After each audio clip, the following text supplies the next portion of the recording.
Hello, everyone. I'm Devi Jags, and this is Sparkle On. Sparkle is your happiness, passion, and self-worth, and it is found through the power of creativity. Someone upstanding, and I'm shouting out.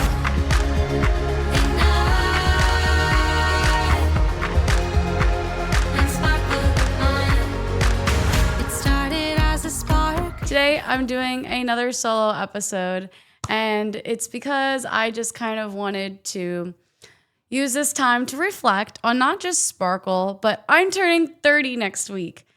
Well, I guess when this episode comes out, I'll be turning 30 the next day. My birthday's August 13th, and I have had a lot of weird feelings about turning 30, but I am really grateful because I'm returning to one of my favorite places in the whole entire world.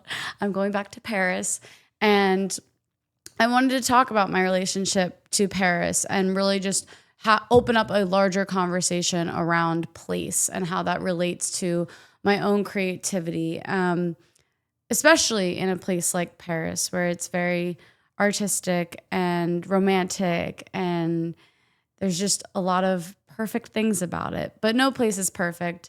So yeah, I guess it all starts with how this podcast started and how the concept of Sparkle started, which was around how I was a runner and that fire that existed in me as a teenager. But towards the end of high school, I gave myself 3 stress fractures to the point where I almost would have broken my femur and would have never run again. And that injury I kind of pinpoint as my first heartbreak. And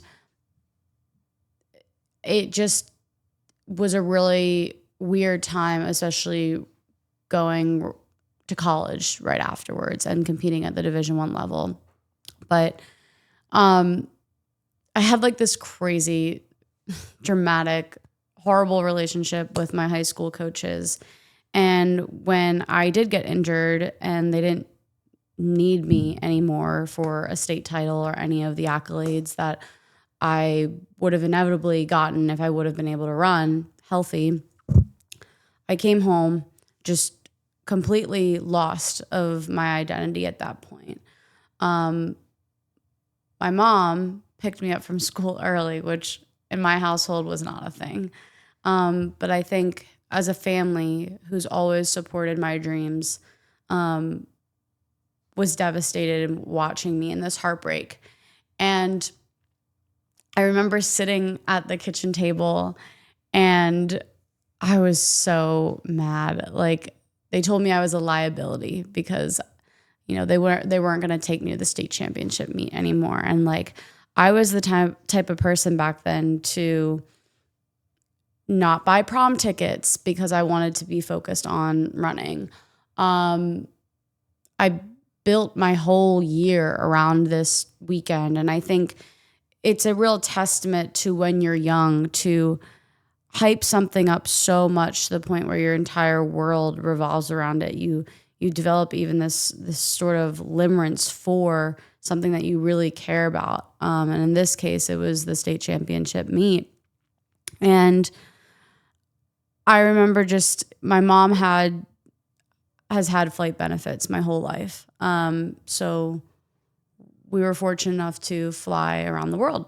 And I think from a very young age, my mom, who is also a great storyteller, the best of all time, has always pushed us to travel. But with me being as competitive as I was and how disciplined and neurotic, frankly, I hated traveling. It would disrupt my routine. And so I never wanted to do the things that she was always kind of pushing me to do. And if we did travel, it was running along highways in Florida just to get a long run in rather than enjoying Florida. And I think anyone who is an athlete or extremely disciplined understands that mentality of nothing should rock the boat in a routine. Some people call it a type of anxiety, but I also think it's a relentless passion. Anyways, she picks me up from school and I'm like, Mom, let's go visit my aunt this like in Jersey. Let's go visit my other aunt in Florida. Let's go to New York City for the day and like run around Times Square. And I'm just like blabbing. I was like, let's go to London. Let's go to Paris. It sounds like I'm singing like a Hillary Duff song. And meanwhile, I think she's just like not even listening to me. I think she's like on her computer, like working on stuff, just sitting with me while I grieve, essentially.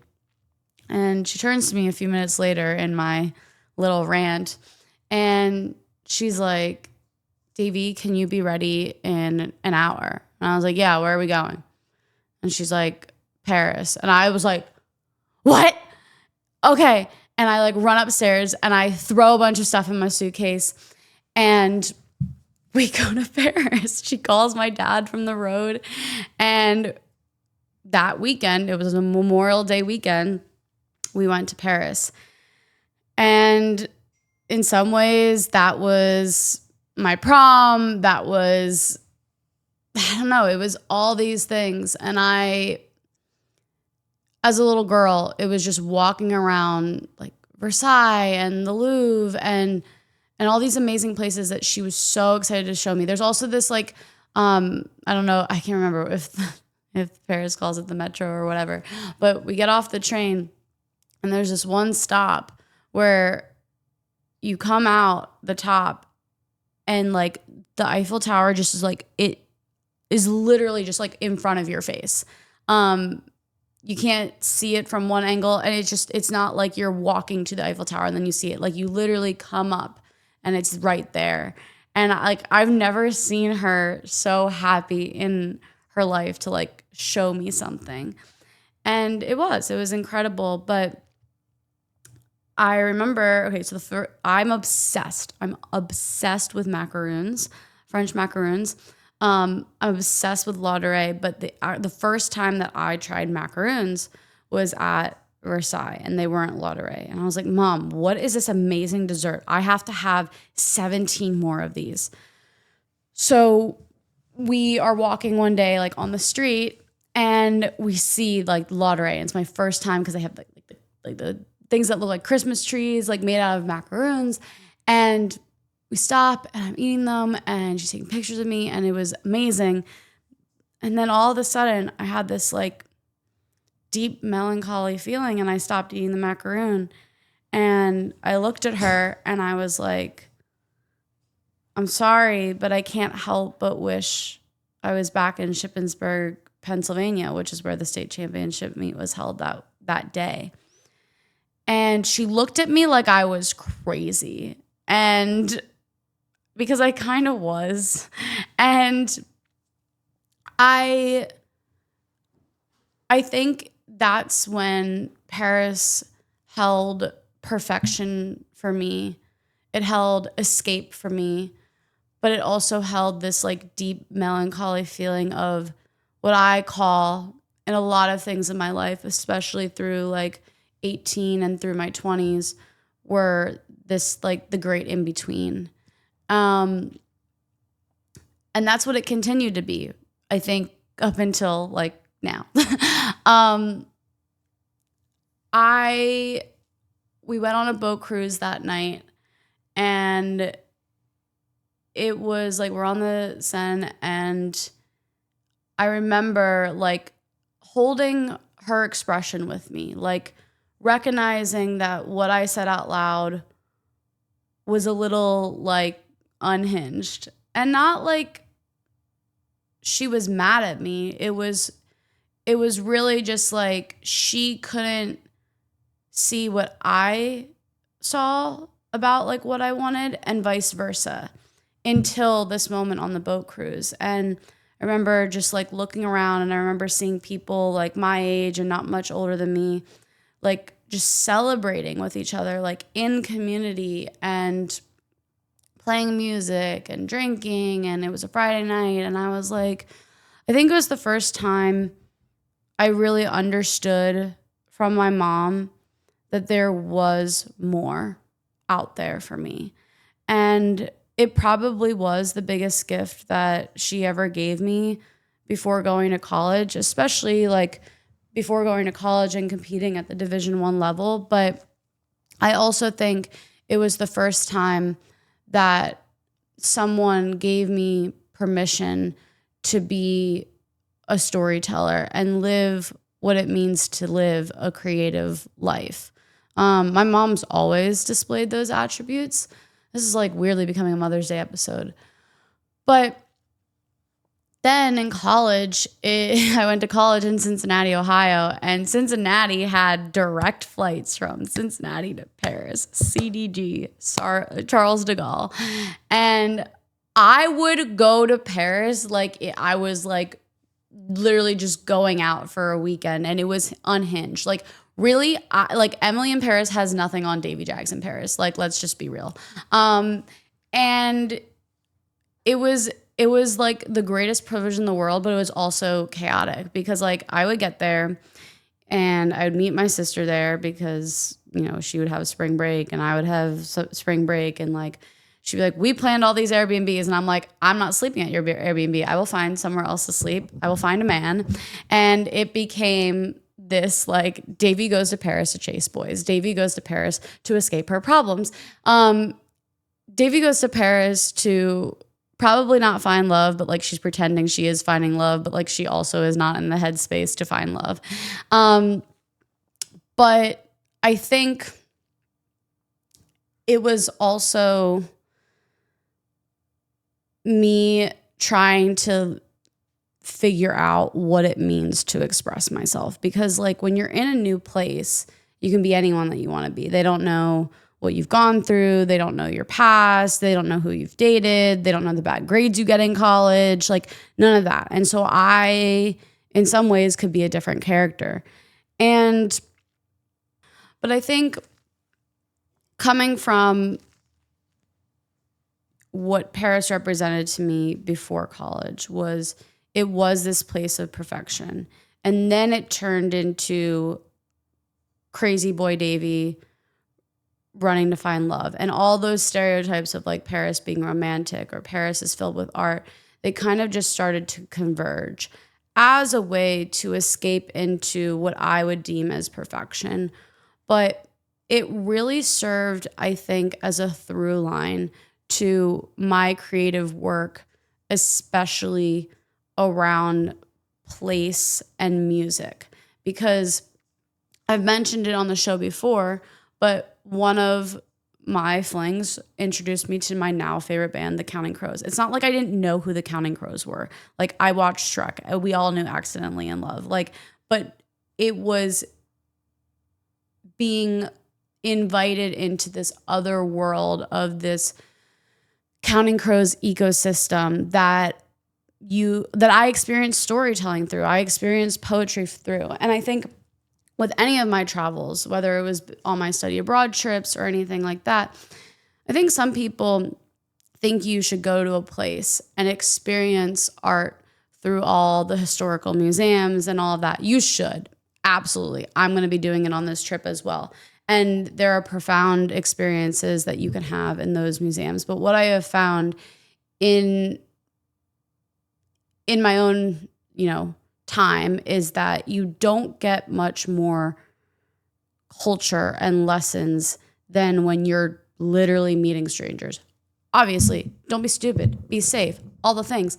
But the community that you can build through travel is something that I don't know if you'll learn about a place in any other way. And I think,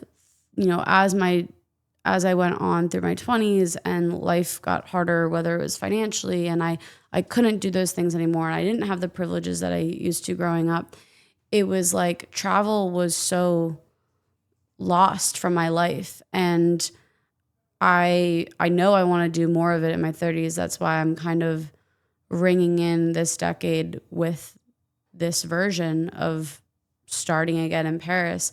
But I think what's interesting is like I spent so much time running away from things to Paris.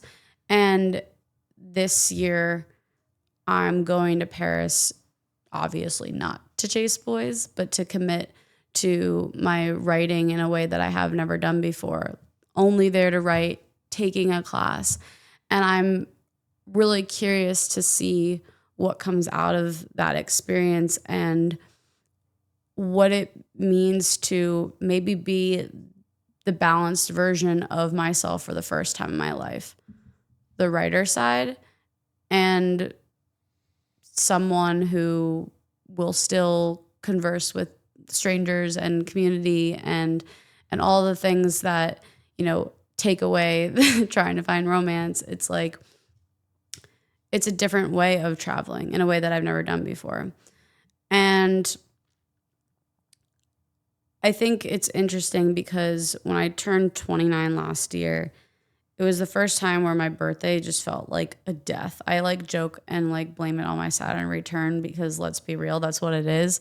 But it felt like I couldn't continue with the version that I also romanticize about myself.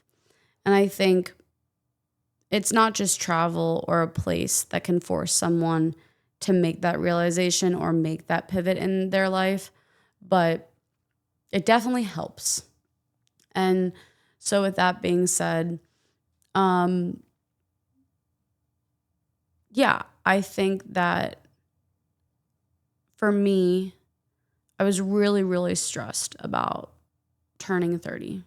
I was really, really stressed that my life was more in shambles than perfection. And maybe there is a part of me that still thinks of Paris as this perfect place. And that I am latching on to that a little bit and hoping that I'll find some of that facade of a feeling in this place again. But I don't think it's that. I think it's me understanding that sometimes the love of a place and a city and the people and the culture is because of its imperfections. And so one of the things that I'm hoping to take away from not just the trip, but the writing that I produced there is how the imperfections are what create that feelings of romance, the art, the culture. And I think also probably how it is a metaphor for probably what still my 30s will be, and maybe having more acceptance around that. I think age is such a weird concept, especially nowadays, as like, I don't know, I think like social media puts a lot of pressure to like have your life figured out by a certain age. And I think if you look at some of the most successful artists in the world, they don't really hone their process or craft until later in life. And like, that's scary, but it's also like, you're not really supposed to have it figured out so young. And if you do, great, but like, it's also this evolving thing. And so I think place and your relationship to different places and your relationship to travel help that creative process evolve. But yeah, I definitely used to go to Paris to chase boys. And now I'm going to chase myself as a writer. I used to go to Paris to chase boys. And now I'm going to be a writer. Not that I wasn't a writer before. It's just, I think, oh my God, I just remember being in this guy's apartment and like watching that Counting Crows performance for the first time around here. And I just was in such awe of not just relating with him, Adam Duritz, so much, and like that agony he expresses in around here, but wanting to write the way that he does. And so sometimes it might take you hooking up with a random guy that you think is perfect to figure out that self of yourself that you don't know, whether that be as an artist or just in general in life. It sounds ridiculous.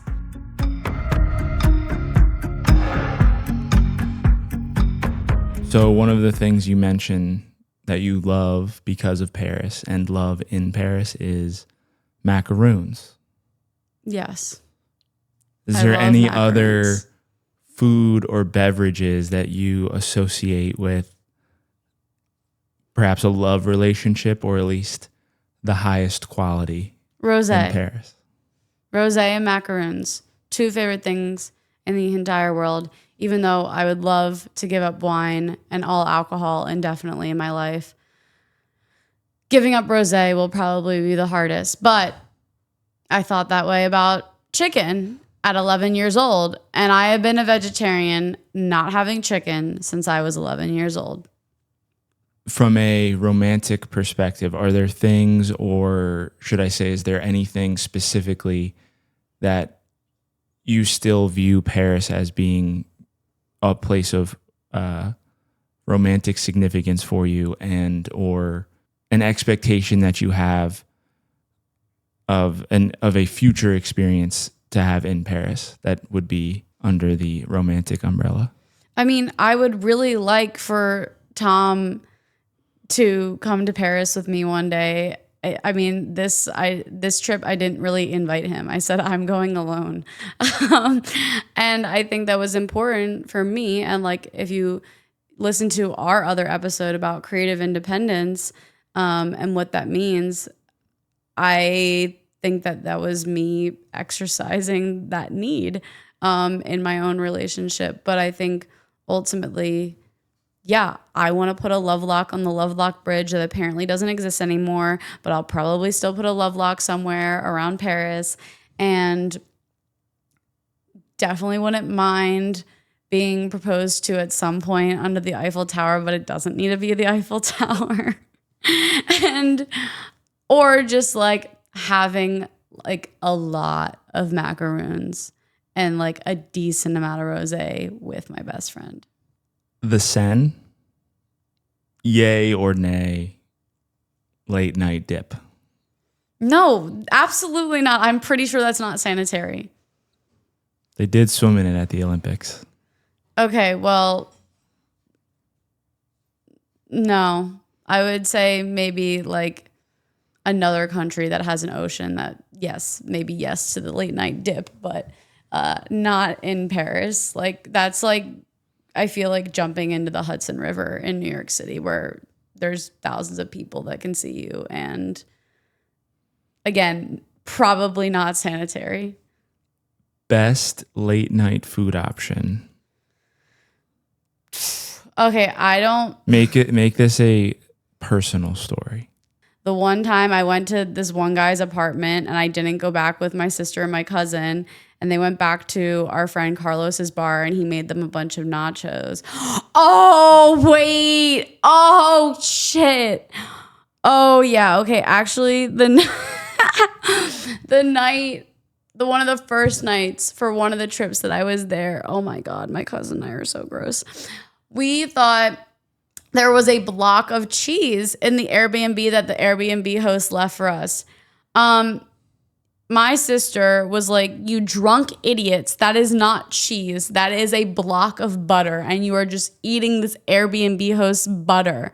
And so I was just eating butter late at night. And I mean, honestly, nothing much has changed. I eat like spoonfuls of ghee when I'm bored. So it's like, yeah, there's not a lot of growth in this like growth story I'm trying to tell. But yeah, late night snack in Paris, a block of butter.